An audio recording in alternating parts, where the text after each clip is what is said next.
करेंगे विस्तार से खबरों की तरफ। सबसे पहले आपको बड़ी खबर बता दें जो सीधा चंडीगढ़ से आ रही है। बीजेपी विधायक दल की बैठक जारी है। सूत्रों के हवाले से बहुत बड़ी खबर, मनोहर लाल ही बनेंगे फिर से मुख्यमंत्री। तो सूत्रों के हवाले से बड़ी खबर सामने आ रही है कि फिर से मनोहर लाल ही सीएम पद की शपथ ले सकते हैं। कैबिनेट में हो सकते हैं 5 नए चेहरे। इस दौरान खबर आ रही है कि हरियाणा में सीटों का गणित आपको एक बार के लिए समझा दें। बीजेपी के पास 41 विधायक है, कांग्रेस के पास 30 विधायक है, जेजेपी के पास 10 विधायक है, 6 निर्दलीय विधायक है और एक विधायक जो है 2 अन्य पार्टी से है। अब ऐसे में चुनावी गणित जिस अनुसार है तो बीजेपी को किसी भी तरह का कोई संकट नहीं है।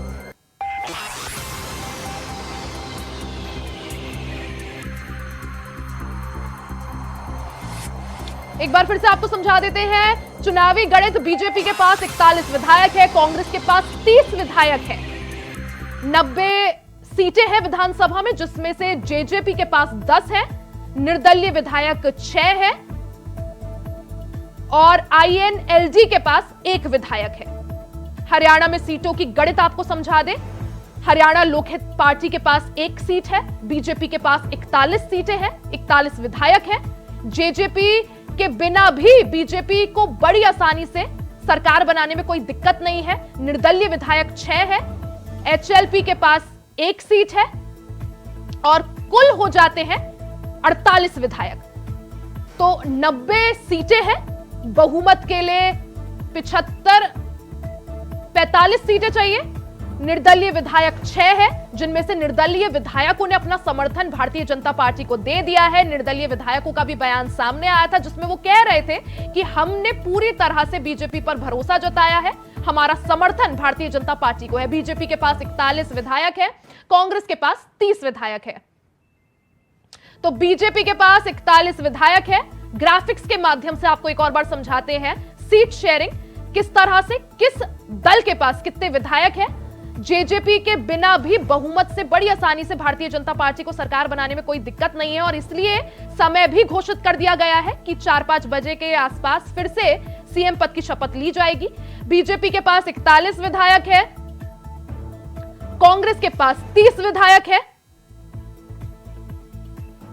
जेजेपी के पास 10 विधायक हैं, जिनमें से भी खबर आ रही है कि कुछ विधायक जो है भारतीय जनता पार्टी के संपर्क में है। निर्दलीय विधायक 6 हैं जो अपना समर्थन पहले ही भारतीय जनता पार्टी को दे चुके हैं। इनोला यानी आईएनएलडी के पास 1 विधायक है और हरियाणा लोकहित पार्टी के पास 1 विधायक है। तो एक विधायक इनोला और हरियाणा लोकहित पार्टी के पास। तो बीजेपी के पास 41 विधायक।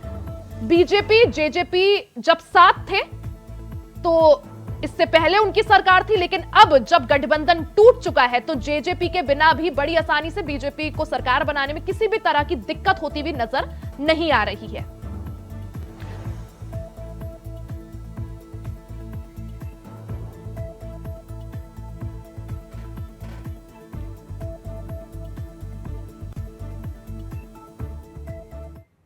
तो हमारे साथ यहां पे इस वक्त अगर बात की जाए तो हरियाणा में सियासत जो है पूरी तरह से गरमाई हुई है। हमारे साथ न्यूज रूम से नितिन जुड़े हुए हैं और चंडीगढ़ से राकेश जुड़े हुए हैं। सबसे पहले राकेश, आपके पास जिस तरह से विधायक दल की बैठक जो है क्या वो शुरू हो चुकी है और क्या कुछ वहां पे है? निर्दलीय जो विधायक हैं, जो बोला जा रहा है कि उन्होंने अपना समर्थन भारतीय जनता पार्टी को दिया है, क्या वो निर्दलीय विधायक भी उस बैठक में शामिल है? राकेश, क्या जानकारी, क्या अपडेट? जी बिल्कुल, आपको बता दें रिया, जैसे कि अभी 12 साढ़े 12 बजे के आसपास में जो है वहाँ पे मीटिंग चल रही है, निर्दलीय विधायकों की मीटिंग चल रही है। तो आपको बता दें कि ऑब्जर्वर के तौर पे जो है जो अर्जुन मुंडा पहुंच चुके हैं और तरुण चुग पहुंच चुके हैं और अभी जो है विधायकों का मन टटोला जा रहा है। तो दूसरी तरफ अगर बात करें, जैसे कि भारतीय जनता पार्टी पिछले समय से ही हमेशा सरप्राइज देती आ रही है। अगर हम इस चीज को भी देखें तो जैसे कि अभी तक प्रयास ये लगाए जा रहे हैं कि मनोहर लाल खट्टर ही सीएम रहेंगे। अगर सस्पेंस इसको देखें सस्पेंस के तौर पर तो देखा ये भी जा सकता है कि अगर कोई और भी चारा निकल के सामने आ सकता है, जैसे कि नायब सैनी का नाम भी सामने आ रहा है सीएम के लिए। तो ये भी देखा जा सकता है कि वही सीएम भी हो सकते हैं अगला चेहरा। तो आपको बता दें कि अभी भी इसके ऊपर सस्पेंस बना हुआ है। तो आपको बता दें अभी अगर ये इस्तीफा देते हैं सीएम मनोहर लाल खट्टर और इसके बाद ये एमपी का इलेक्शन लड़ सकते हैं, क्योंकि अभी भी इनकी जो उम्र उम्र है 68 के आसपास बताई जा रही है, जो सूत्रों के हवाले से जानकारी मिल रही है। तो आपको बता दें कि जैसे चुनाव लड़ने के लिए कम से कम 75 ईयर्स तक इलेक्शन लड़ सकते हैं, तो कहीं ना कहीं अगर देखा जाए तो अब भी ये इतने सक्षम है कि इलेक्शन लड़ सकते हैं, क्योंकि सीएम मनोहर खट्टर की जो है जो छवि बिल्कुल साफ है। तो कहीं ना कहीं देखा जा सकता है भारतीय जनता पार्टी का पलड़ा भारी है। और आपको बता दें कि जो इंडिया वॉइस सुबह से ही तस्वीरें दर्शकों को दिखा रहा है, तो कहीं ना कहीं अभी भी इसके ऊपर बैठक चल रही है। और आपको बता दें कि सूत्रों के हवाले से अभी जानकारी मिली है कि 1 बजे के बाद जो है किसी भी वक्त सीएम के लिए ठीक है राकेश, रुक जाइए। बड़ी खबर एक बार दर्शकों को बता दें, हरियाणा के पूर्व मंत्री कंवरपाल सिंह गुर्जर का दावा है कि मनोहर लाल ही फिर से सीएम बनेंगे। उनका बयान सामने आया है, मनोहर लाल ही फिर से सीएम पद की शपथ लेंगे। तो बड़ी खबर, बड़ी अपडेट सुबह से हम देख रहे हैं किस तरह से हरियाणा में सियासी हलचल जो है वो तेज हो रखी है। सियासत पूरी तरह से गरमाई हुई है। बीजेपी जेजेपी गठबंधन टूटा और अब खबर ये कि फिर से सीएम मनोहर लाल ही बनेंगे। हरियाणा के पूर्व मंत्री कंवरपाल गुर्जर का बयान सामने आया है कि मनोहर लाल ही सीएम पद की शपथ लेंगे। आप बताएंगे कब इस्तीफा दे दिया माननीय मुख्यमंत्री जी ने, और उनके साथ ही सभी मंत्री शामिल थे, और अभी इस्तीफा गवर्नर साहब ने स्वीकार कर लिया। दोबारा शब्द कब ले रहे सर? सीएम कौन बनेगा? मैं नहीं बता सकता सीएम कौन रहेगा? गवर्नर साहब बताएंगे कब। अरे सीएम कौन रहेगा? सीएम बिल्कुल ठीक है, सीएम साहब ही सीएम साहब हैं। सीएम वही है। ठीक है, हमारे साथ नितिन और राकेश लगातार जुड़े हुए हैं। नितिन, आपके पास आऊंगी। मनोहर लाल, गृह मंत्री अनिल विज, या फिर जिस तरह से नायाब सैनी का नाम सामने आ रहा है। नितिन, हमेशा से देखा गया है कि जब से खासकर प्रधानमंत्री नरेंद्र मोदी ने बीजेपी की कमान संभाली है, तब से बीजेपी काफी ज्यादा सरप्राइजेस देती है। चाहे, और यही चीज हमने मध्य प्रदेश में देखी, यही चीज हमने छत्तीसगढ़ में देखी, राजस्थान में देखी कि जिन नामों की चर्चा होती थी बिल्कुल उससे उलट नाम सामने आते हैं। अब सवाल यही है कि आखिर 5 बजे क्या होगा? नितिन, देखिए रिया, बिल्कुल जिस तरीके से प्रधानमंत्री नरेंद्र मोदी ने जब से भारतीय जनता पार्टी की कमान अपने हाथों में संभाली है, तो लगातार प्रधानमंत्री नरेंद्र मोदी जो है लगातार सरप्राइज देते हैं। क्योंकि बात की जाए मध्य प्रदेश, छत्तीसगढ़ की या राजस्थान की, जिस तरीके से जो सीएम के पदों को लेकर जिस तरीके से आखिरकार सबसे ज़्यादा नाम तेज़ी से चलते हैं, जो रेस में नाम चलते हैं, आखिरकार प्रधानमंत्री उन्हें जो है मुख्यमंत्री नहीं बनाते हैं, क्योंकि दूसरे चेहरे को वो जो है जगह देते हैं। जो नया चेहरा रहता है उस चेहरे को जगह देते हैं। क्योंकि बात की जाए जैसे मोहन यादव जो है MP से मुख्यमंत्री हैं, क्योंकि सबसे ज़्यादा OBC बैंक बोर्ड को जोड़ने का प्रयास किया जाता है, यादव बहुमूल्य क्षेत्रों को जोड़ने का प्रयास किया जाता है। उत्तर प्रदेश के अंदर भी जिस तरीके से यादव बहुमूल्य क्षेत्र ज़्यादा है, तो उनको जोड़ने के लिए लगातार प्रधानमंत्री जो है ऐसे चेहरे को जगह देते हैं जहां पर जो है जाति समीकरण जो है सबसे ज़्यादा नज़र आता है। चाहे बात की जाए राजस्थान की, तो राजस्थान में जिस तरीके से मदन लाल शर्मा को बनाया, मदन लाल शर्मा को इस तरीके से बनाया गया, क्योंकि सबसे पहले जो नाम चल रहा था वो तमाम ऐसे लोगों का नाम चल रहा था कि उस तरीके से कि मुख्यमंत्री जो है उसको बनाया जाएगा। लेकिन उसके बाद प्रधानमंत्री नरेंद्र मोदी ने जो है अपनी टीम भेजी, टीम भेजने के बाद उनका जो सर्वे कराया जाता है, तो प्रधानमंत्री जो है कहीं ना कहीं जो है अलग तरीके से काम करते हैं। क्योंकि जिस तरीके से लगातार हम इंडिया वॉइस एक खबर चला रहा है कि आखिरकार जो है मुख्यमंत्री मनोहर लाल खट्टर को दोबारा से जो है बनाया जाएगा। क्योंकि अब देखना यही होगा जिस तरीके से नायाब सैनी का नाम सबसे रेस में सबसे सामने ज़्यादा चर्चाओं में आ रहा है, क्योंकि वहाँ अनिल विज का भी नाम जो है मुख्यमंत्री। ठीक है नितिन, फिर से आप लोगों के पास आएंगे, चर्चा करेंगे, लेकिन बड़ी खबर दर्शकों को बता दें, हरियाणा के सियासी हलचल पर दीपेंद्र हुड्डा का बयान सामने आया है। दीपेंद्र हुड्डा कह रहे हैं कि मैंने पहले ही कहा था कि समझौता टूटेगा। बीजेपी के इशारे पर जेजेपी INLG कांग्रेस का वोट काटेंगे, ऐसा हुड्डा का कहना है। योजना के तहत जो है बीजेपी जेजेपी ने गठबंधन तोड़ा है। तो बड़ी खबर आपको बता दें, दीपेंद्र सिंह हुड्डा का भी बयान अब इस पर सामने आ गया है। सुबह से जो हम सियासी घटनाक्रम देख रहे हैं, बीजेपी जेजेपी गठबंधन टूटा, मनोहर लाल ने अपने पूरे कैबिनेट के साथ, अपने पूरे मंत्रिमंडल के साथ इस्तीफा दिया, और दीपेंद्र हुड्डा हरियाणा के जन भावना के दबाव में हो रहा है, और हरियाणा की जन भावना, जनता ने मन परिवर्तन का बना लिया है। हर वर्ग इस सरकार से नाराज़ है, निराश है, और हरियाणा के जन जन से यही आवाज़ आ रही है कि हरियाणा में बदलाव तय है। अब ये जो सब हो रहा है उसी के दबाव में हो रहा है। क्या हो रहा है पूरा एक बार सारा घटनाक्रम हो जाए, तब विस्तार पे उस हम टिप्पणी कुछ। तो बड़ी खबर बता दें आपको, दिल्ली से बड़ी खबर सामने आ रही है। दिल्ली आवास पहुंचे हैं अजय सिंह चौटाला। कुछ देर में दिल्ली आवास पर बैठक होगी। दिल्ली आवास पर जेजेपी नेताओं के साथ बैठक करेंगे।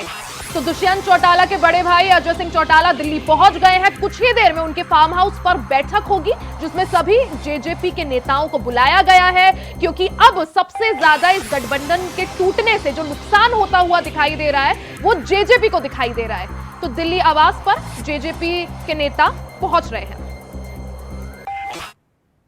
पूरे गठबंधन से बाहर आ चुके जेजेपी। आराम से भाई, ऐसे क्या? 2 सीटें मांगी गई थी, वो 2 सीटें नहीं दी गई हैं सर। आज कोई बैठक बुलाई गई है। डॉक्टर अजय सिंह चौटाला थे, इस वक्त की ये खबर है कि अभी बातचीत करेंगे। डॉक्टर अजय सिंह चौटाला पहुंचे थे। वहीं अब जेजेपी को बड़ा झटका लग सकता है। बड़ी खबर, जेजेपी के 6 से 7 विधायक बीजेपी में शामिल हो सकते हैं। माना जा रहा है कि जेजेपी के 6 से 7 विधायक बीजेपी के पूरी तरह से संपर्क में हैं। जेजेपी के कई विधायक बीजेपी के संपर्क में हैं। ऐसे में सबसे ज्यादा नुकसान यहां पर जेजेपी को होता हुआ दिखाई दे रहा है, क्योंकि हो सकता है कि कई ये जो विधायक हैं वो बीजेपी में शामिल हो जाए या बीजेपी के पाले में आ जाए। ऐसे में बीजेपी जेजेपी गठबंधन टूटने पर सबसे ज्यादा नुकसान जो है दुष्यंत चौटाला की पार्टी जेजेपी को होता हुआ दिखाई दे रहा है। तो इस खबर पर हमारे साथ लगातार नितिन न्यूज रूम से और राकेश छाबड़ा चंडीगढ़ से जुड़े हुए हैं। राकेश जी, जिस तरह से खबर है कि बीजेपी जेजेपी गठबंधन हमने सुबह देखा था टूट चुका है, ऐसे में एक तरफ जहां भारतीय जनता पार्टी के जो विधायक दल है उनकी बैठक चल रही है, वहीं दूसरी तरफ जेजेपी के जो विधायक है उन्हें भी दिल्ली में बुलाया गया है। लेकिन अब जो अपडेट है वो ये है कि कई सारे जेजेपी के जो विधायक हैं, 6 से 7 विधायक हो सकता है भारतीय जनता पार्टी के संपर्क में हो। क्या जानकारी, क्या अपडेट? जी रिया, बिल्कुल आपको बता दें कि जैसे कि सुबह से ही जो प्रयास लगाए जा रहे थे, तो आपको बता दें कि जैसे कि जेजेपी के पास जो है 10 विधायक हैं, जिसमें से 607 विधायकों की जो अंदर खाते जो सूत्रों के हवाले से जानकारी मिली है, वो उनका यही कहना है कि हम जो है भारतीय जनता पार्टी के काम से खुश हैं और जो विकास कार्य हमने होते हुए देखे हैं, तो कहीं ना कहीं अगर देखा जाए उनका समर्थन अंदर ही अंदर दिया जा चुका है। और आपको बता दें कि आज सुबह भी दिल्ली में जेजेपी की तरफ से जो एक मीटिंग रखी गई थी, उसमें कुछ विधायक नहीं पहुंचे। तो अभी भी जो दिल्ली में मीटिंग रखी गई है और चंडीगढ़ में भी इनकी मीटिंग्स चल रही है, तो अभी भी कुछ विधायक अभी नहीं पहुंचे हैं। तो कहीं ना कहीं अगर देखा जा सकता है कि 5 से 7 विधायक जो हैं अभी भी भारतीय जनता पार्टी के संपर्क में है। अगर ऐसा होता है, 5 से 7 अगर विधायक मिलते हैं, तो कहीं ना कहीं जेजेपी नीचे गिरती हुई आती हुई दिखाई देगी। और दूसरी तरफ जो है दीपेंद्र हुड्डा का भी बयान आया है, जो चौटाला जी का भी बयान आया, तो उन्होंने यही कहा है कि ये दबाव डाला जा रहा है हमारे विधायकों के ऊपर पर, लेकिन ये तो अभी प्रेस कॉन्फ्रेंस के बाद पता चलेगा, क्योंकि जेजेपी की प्रेस कॉन्फ्रेंस अभी थोड़ी देर में होगी और 2 बजे के बाद है जो बीजेपी भी प्रेस कॉन्फ्रेंस कर सकती है। अभी भी निर्दलीय विधायकों की जो है मीटिंग चल रही है। जी नितिन का रुख करेंगे। नितिन, अगर बात की जाए, हमने देखा अगर कल से घटनाक्रम को देखा है, प्रधानमंत्री नरेंद्र मोदी गुड़गांव आते हैं, मनोहर लाल की जमकर तारीफ करते हैं, उसके बाद आज 24 घंटे हुए नहीं प्रधानमंत्री नरेंद्र मोदी को गए हुए, मनोहर लाल इस्तीफा देते हैं, पूरी तरह से फिर से सरकार बनेगी और भारतीय जनता पार्टी की बनेगी। और अब जो खबर है कि जेजेपी के भी जो 10 विधायक हैं उनमें से 6-7 विधायक बीजेपी के संपर्क में हैं, इनफैक्ट वो दिल्ली पहुंच भी नहीं रहे, उनको बुलाया जा रहा है दिल्ली। ऐसे में सबसे ज्यादा जो है नुकसान बीजेपी जेजेपी गठबंधन टूटने से सबसे ज्यादा नुकसान दुष्यंत चौटाला और उनकी पार्टी को होता हुआ साफ तरह से नजर आ रहा है। नितिन, देखिए रिया, बिल्कुल जिस तरीके से कल देश के प्रधानमंत्री नरेंद्र मोदी जो है हरियाणा में थे, उस समय जो है मुख्यमंत्री की दम के तारीफ की थी। बताया जा रहा था लगातार इसको देखते हुए प्रधानमंत्री ने एक कार्य जो है मुख्यमंत्री के कार्यकाल के गिनाए थे, उस समय जनता को संबोधित कर रहे थे। लेकिन 24 घंटे से पहले ही जो आखिरकार यह था भूचाल मचा, जिस तरीके से सियासी हलचल देखने को मिला कि मनोहर लाल ने जो है अपना इस्तीफा दे दिया है। इस्तीफा देने के बाद लगातार उन्होंने जब राज्यपाल को अपना इस्तीफा सौंपा, आखिरकार जिस तरीके से जेजेपी के साथ में उनका गठबंधन था, गठबंधन टूटने पूरी तरीके से जो है टूटने टूटने के कगार पे आ गया। बताया जा रहा था कि जब दुष्यंत चौटाला कल वहां पर जाके राष्ट्रीय अध्यक्ष जेपी नड्डा से मुलाकात करने के बाद, गृह मंत्री अमित शाह से मुलाकात करने के बाद जिस तरीके से 10 लोकसभा सीटों में से जो है 2 सीटें वो मांग रहे थे जेजेपी की तरफ से। ठीक है नितिन, आपको रोकेंगे, बड़ी खबर सामने आ रही है शपथ को लेकर। सूत्रों के हवाले से बड़ी खबर दर्शकों को बता दें, शाम 5 बजे शपथ ग्रहण समारोह हो सकता है। तो बड़ी खबर, बड़ी अपडेट, अभी विधायक दल की बैठक चल रही है। विधायक दल की बैठक में नेता जो होगा,